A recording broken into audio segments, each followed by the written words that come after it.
Βρισκόμαστε στην καρδιά της πόλης, στο καφέ Ζόγια, Βενιζέλου 1 με Μητροπόλεως γωνία, όπου μας παραπέμπει σε ένα αυστριακό στυλ. Κοντά μας έχουμε την ιδιοκτήτρια, την κυρία Μαριάννα. Γεια σας. Πόσα χρόνια είναι το μαγαζί? Το συγκεκριμένο εδώ είναι 16 χρόνια. Είμαστε 44 χρόνια σε αυτήν τη δουλειά.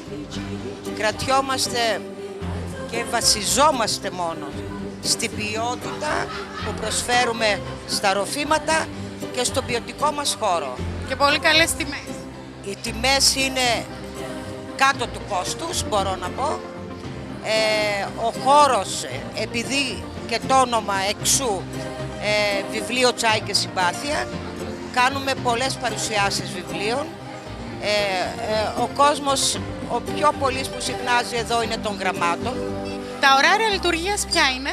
Από τις 7 το πρωί με προσφορά, 7 με 10 το πρωί, όλα 2 ευρώ ό,τι πάρετε, οτιδήποτε είναι αυτό, και μέχρι τις 1 το βράδυ. Και όταν έρθει η ώρα για καφέ στο κέντρο της πόλης, καφέ Ζόγια.